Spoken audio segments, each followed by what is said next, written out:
So today I worked on some things. The first of which is something I've wanted to do for some time, and I had been contacting. Well, let me just start off. I've wanted to become a volunteer at my local library to tutor adults learning English as a second language or adults studying for tests like a nursing exam, the NCLEX, or a GED, improving their reading comprehension skills, driver's ed tests, specifically the permits test, things of that nature. So I've wanted to do that for a long time. I think that it would help me learn because I don't have a driver's license, and I also don't, I haven't learned all of the information for a driver's ed or like the learner's permit exam. I feel pretty confident I could get through the exam, but I think it's more so not feeling confident that I know everything about the road and wanting to know everything about the road. Anyway, I finally got a call back today from the people who organize everything with the tutoring program, and I was able to send in some of my clearances and have like a mini interview and fill out a form, and I was just really excited to get that going.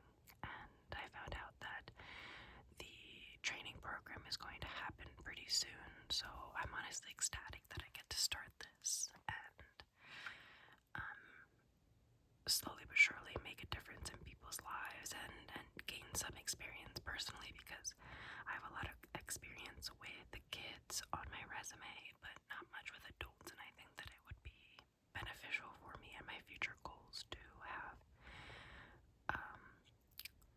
a myriad of experiences that range into different age demographics.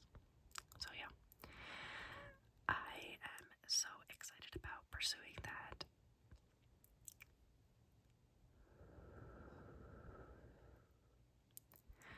The other thing that was really exciting for me today is that I played bingo in a bingo hall for the first time ever with my really close friend.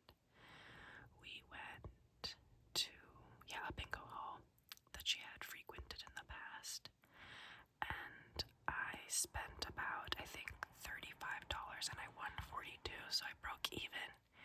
But with my winnings, I ended up using some of it to buy more bingo cards and what they call pull-out tabs.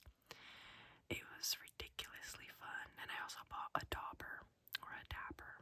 My color was blue. My friend's color was pink. It was like such an exhilarating experience. I didn't anticipate that going in. I knew that I would have a great time because I really do enjoy bingo, and it's the one game my mom will play with me because I love games. I love all kinds of games, from board games to paper games to word games to video games to mind games. Kidding. So, just really exciting to be able to play bingo in a bingo hall and not just at home with my mom when we play together, which isn't very often because it's like pulling hair trying to convince her to play anything with me. But yeah, I won once and lost every other game, and the bets were so high. I didn't really realize that you could win so much money playing bingo, but you truly can. I'm gonna blow these out now.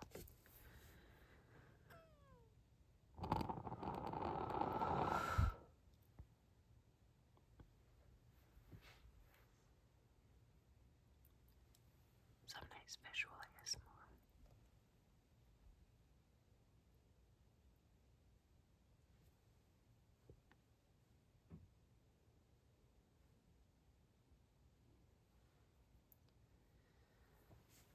Okay.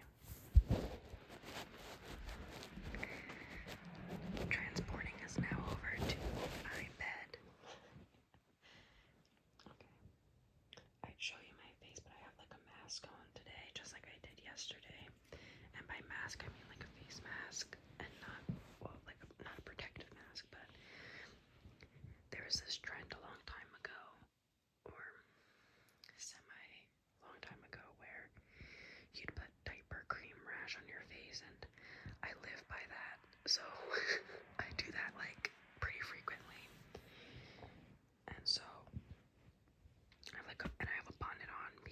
recently washed my hair and I want to keep it as knot free and curly as possible. Anyway, I'm gonna start reading those passages. I'm gonna put you on my bed now, but far away, so that's like kind of inaudible.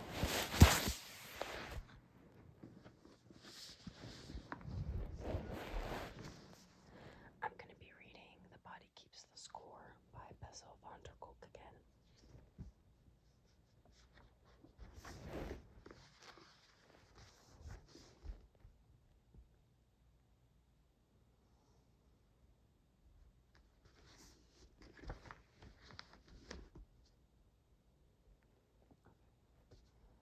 Trauma clinic enrolled 33 non-veterans, and my collaborators, former colleagues at the VA, enrolled 31 combat veterans. For 8 weeks, half of each group received Prozac and the other half a placebo. The study was blinded. Neither we nor the patients knew which substance they were taking, so that preconceptions could not skew our assessments.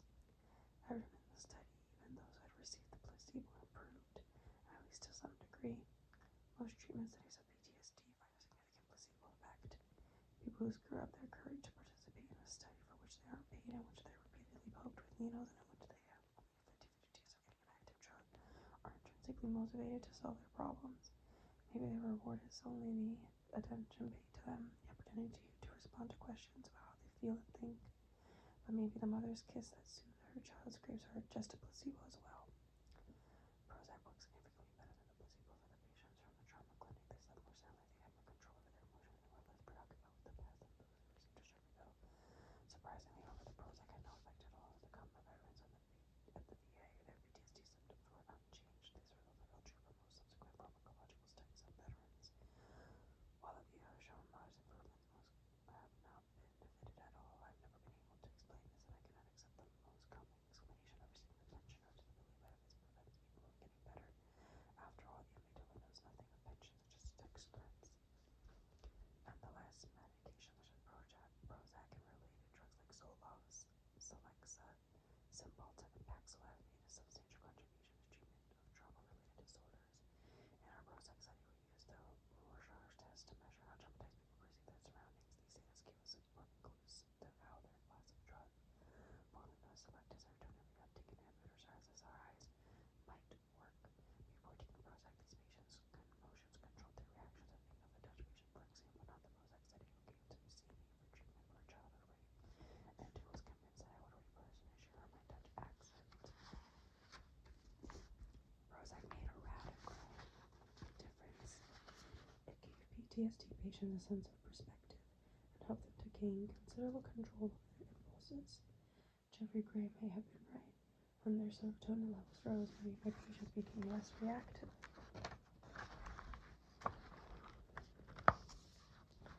It did not take long for pharmacology to revolutionize psychiatry. Drugs gave doctors a greater sense of efficacy and provided a tool beyond talk therapy. Drugs also produced income and profits. Grants from the pharmaceutical industry provided us with laboratories filled with energetic graduate students and sophisticated instruments. Psychiatry departments, which had always been located in the basements of hospitals, started to move up, both in terms of location and prestige. One symbol of this change occurred at MMHC, where in the early 1900s the hospital's swimming pool was paved over to make space for a laboratory, and the indoor basketball court was carved up into cubbies for the new medication clinic. For decades, doctors and patients had democratically shared the pleasures of splashing in the pool and passing balls down to the court. I'd spent hours in the gym with patients back when I was a ward attendant. It was the only place where we could all restore a sense of physical well-being, an island in the midst of misery we faced every day. Now it had become a place for patients to get fixed. That's in quotation marks. The drug revolution started out with so much promise may in the end have done as much harm as good. The theory that mental illness is caused primarily by chemical imbalances in the brain that can be corrected by specific drugs has become broadly accepted by the media and the public as well as the medical profession. In many places, drugs have displaced therapy and enables patients to suppress their problems without addressing the underlying issues. Antidepressants can make all the difference in the world in helping with day-to-day functioning, but if it comes to a choice between taking a sleeping pill and drinking yourself into a stupor every night to get a few hours of sleep, there's no question which is preferable. For people who are suffering from trying to make it on their own through yoga classes, workout routines, or simply tough out medications can often bring life-saving relief. The SSRIs can be very helpful in making traumatized people less enslaved by their emotions, but they should only be considered adjuncts in their overall treatment. After conducting numerous studies of medications for PTSD, I've come to realize that the psychiatric medications have a serious downside, as they may deflect attention from dealing with the underlying issues. The brain disease model takes control over people's fate out of their own hands, and puts doctors and insurance companies in charge of fixing their problems. Over the past 3 decades, psychiatric medications have become a mainstay in our culture with dubious consequences. Consider the case of antidepressants. If they were indeed as effective as we have been led to believe, depression should by now have become a minor issue in our society. Instead, even as antidepressants use continues to increase, it has not made a dent in hospital admissions for depression. The number of people treated for depression has tripled over the past 2 decades, and 1 in 10 Americans now take antidepressants. Also, I think it's important to note that this book came out in 2014. The new generation of antipsychotics such as LOfI, Risperdal, Zyprexa, and Seroquel are the top selling drugs in the United States. In 2012, the public spent 1,526,200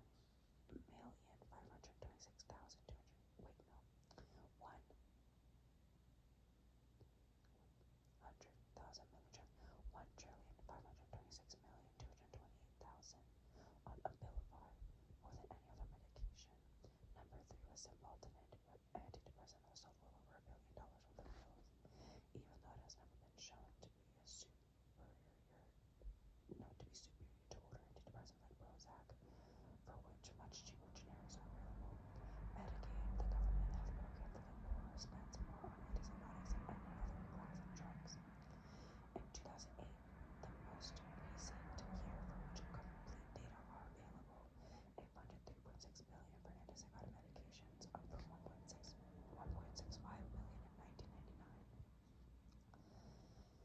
The number of people under the age of 20 receiving Medicaid-funded prescriptions for antipsychotic drugs tripled between 1999 and 2008. On November 4th, 2013, Johnson & Johnson agreed to pay more than $2.2 billion in criminal and civil fines to settle accusations that it had improperly promoted the antipsychotic drug Risperdal to older adults, children, and people with developmental disabilities, but no one is holding the doctors who prescribe them accountable. 500,000 children in the United States currently take antipsychotic drugs. Children from low-income families are 4 times as likely as privately insured children to receive antipsychotic medicines. These medications often are used to make abused and neglected children more tractable. In 2008, 19,045 children ages 5 and under were prescribed antipsychotics through Medicaid. One study based on Medicaid data in 13 states found that 12.4% of children in foster care receive antipsychotics compared with 1.4% of Medicaid-eligible children in general. These medications make children more manageable and less aggressive, but they also interfere with motivation, play, and curiosity, which are indispensable for maturing into a well-functioning and contributing member of society.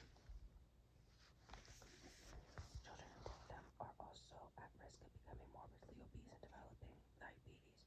Meanwhile, drug overdoses involving a combination of psychiatric and pain medications continue to rise. Because drugs have become so profitable, major medical journals rarely publish studies of non-drug treatments of mental health problems. Practitioners who explore treatments are practically marginalized as alternative. Studies of non-drug treatments are rarely funded unless they involve so-called manualized protocols.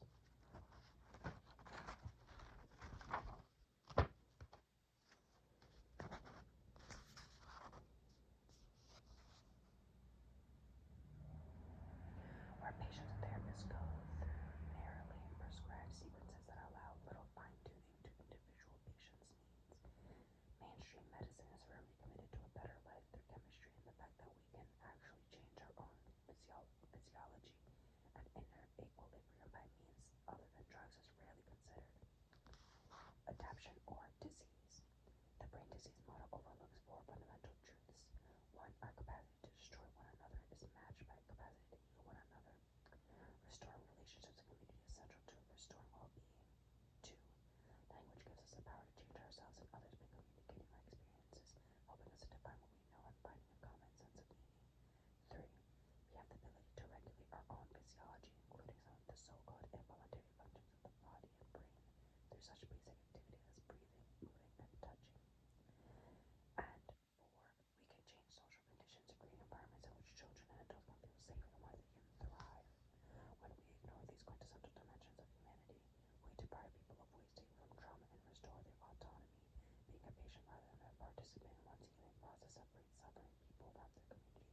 it just came to mind. I don't think I'm ever going to have like a stable outro.